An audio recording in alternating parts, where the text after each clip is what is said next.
बिस्मिल्लाहिर्रहमानिर्रहीम। अस्सलाम वालेकुम। ग्रामर लेसन्स के लेक्चर नंबर 16 में खुश आमदीद।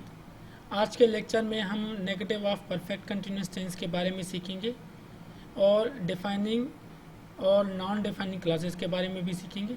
तो चलिए अपने लेक्चर की शुरुआत करते हैं। Negative of perfect continuous tense के बारे में हमारे पास 3 सेंटेंसेस हैं। पहले 2 सेंटेंसेस प्रेजेंट के लिए हैं और बाकी का एक सेंटेंस पास के लिए है। पहले हम पहले सेंटेंस की तरफ आते हैं। पहला सेंटेंस जो है सिंगुलर नाउन ही, शी और इट के लिए इस्तेमाल होता है। तो फॉर एग्जांपल हमारा मिसाल है वो ख़त नहीं लिखता रहा है। तो इसके लिए हम पहले वो की जगह पे ही लगाएंगे जो कि सब्जेक्ट है। उसके बाद हेज़ लगाएंगे, फिर नॉट लगाएंगे, फिर बीन लगाएंगे, फिर मेन व फोर्थ फॉर्म लगाएंगे, आखिर में ऑब्जेक्ट लगाएंगे। तो ये हमारा सेंटेंस हो गया he has not been writing a letter. ठीक है, तो ये सेंटेंस स्ट्रक्चर हमारा था सिंगुलर नाउन ही, शी और इट के लिए। अब आइए दूसरे सेंटेंस की तरफ आते हैं जो कि नंबर 13 है। तो ये सेंटेंस जो है प्लूरल नाउन दे, वी, आई और यू के लिए इस्तेमाल होता है। ठीक है, तो फॉर एग्जांपल हमारा मिसाल है वो खाना नहीं खाते रहे हैं। तो इसके लिए हम पहले वो के बजाय दे लिखेंगे जो कि सब्जेक्ट है, फिर हैव लगाएंगे, फिर नॉट लगाएंगे, फिर बीन लगाएंगे, फिर मेन व फोर्थ फॉर्म लगाएंगे, आखिर में ऑब्जेक्ट लगाएंगे। तो हमारा सेंटेंस स्ट्रक्चर हो गया they have not been eating meal. ठीक है, रूल नंबर 14 जो है वो पास्ट के लिए है। रूल नंबर 14 के लिए आपको ये याद रखना है कि प्लूरल नाउन हो या सिंगुलर नाउन हो या कोई भी प्रोनाउन हो, उसके साथ एक ही रूल लगेगा।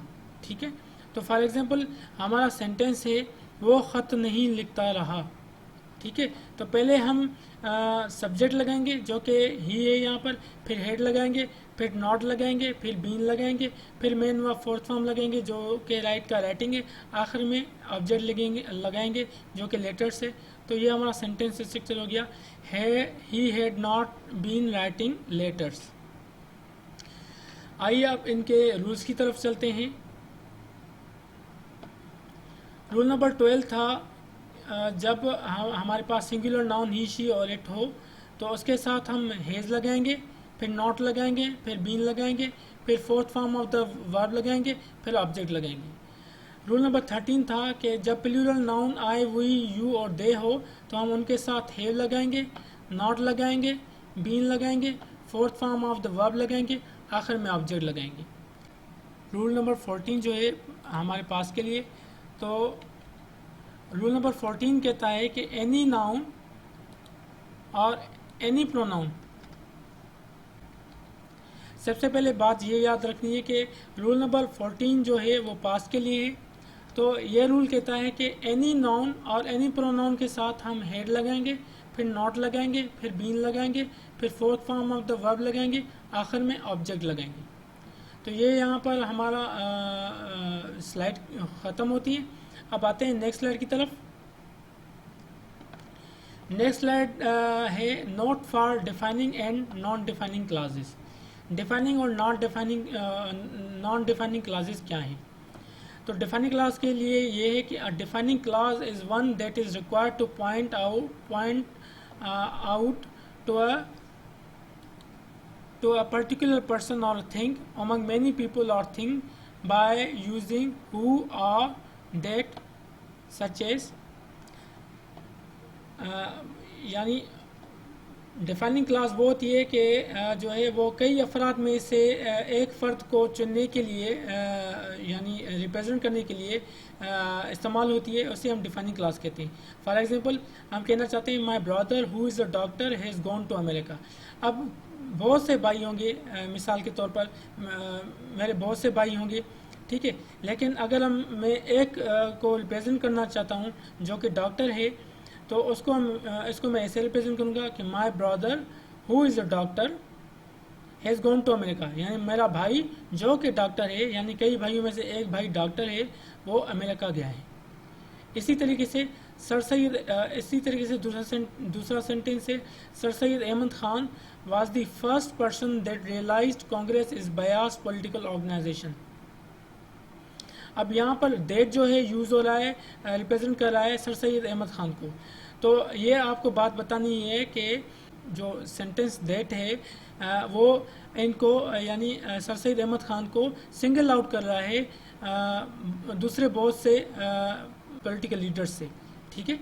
यानी बहुत से पर्सन थे जिन्होंने रियलाइज़ किया, लेकिन सर सैयद अहमद खान पहले थे जो कि ये दैट बता रहा है, ठीक है। तो इसको हम डिफाइनिंग क्लास कहते हैं।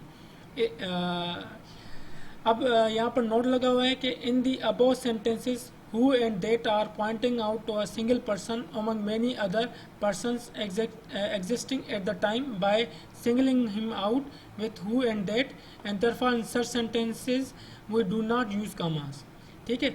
इन सेंटेंसेस में जब हम सिंगल आउट कर रहे हैं किसी शख्स को किसी ग्रुप में से, तो हम जो है कामा यूज़ नहीं करते, सिर्फ और सिर्फ रिलेटिव प्रोनाउन हु और दैट यूज़ करते हैं।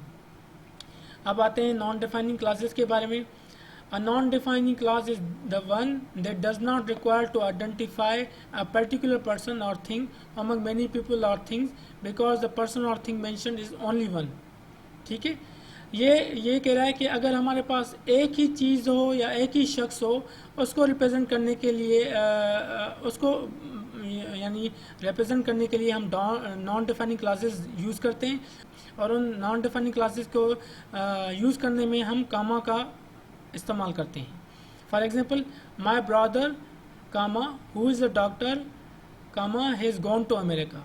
अब क्योंकि मेरा एक ही भाई है तो उसको मैं कामा से उसको मैं रिप्रेजेंट करूँगा हु से, लेकिन इस सेंटेंस को जो कि है हु इज़ अ डॉक्टर, इसको मैं सेपरेट करूँगा कामा से। तो ये मेरा एग्जांपल हो जाएगा, my brother comma who is a doctor comma has gone to America. तो ये रिप्रेजेंट करेगा कि ये नॉन डिफाइनिंग क्लॉज है, ठीक है। यानी आपको अब फ़र्क समझ में आ गया कि जिस चीज़ में हम सिंगल आउट करते हैं एक पर्सन को हु, और हम रिलेटिव प्रोनाउन हु या दैट इस्तेमाल करते हैं, तो उसमें हम कामा यूज़ नहीं करते। और जिसमें हम सिंगल आउट नहीं करते, एक ही पर्टिकुलर पर्सन के बारे में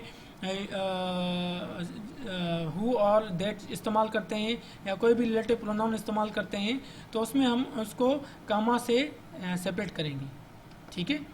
आज के लिए इतना ही। आइंदा नेक्स्ट वीडियो तक हम आपसे इजाज़त चाहेंगे। तब तक के लिए हमें अपनी दुआ में याद रखिएगा। अल्लाह हाफिज़।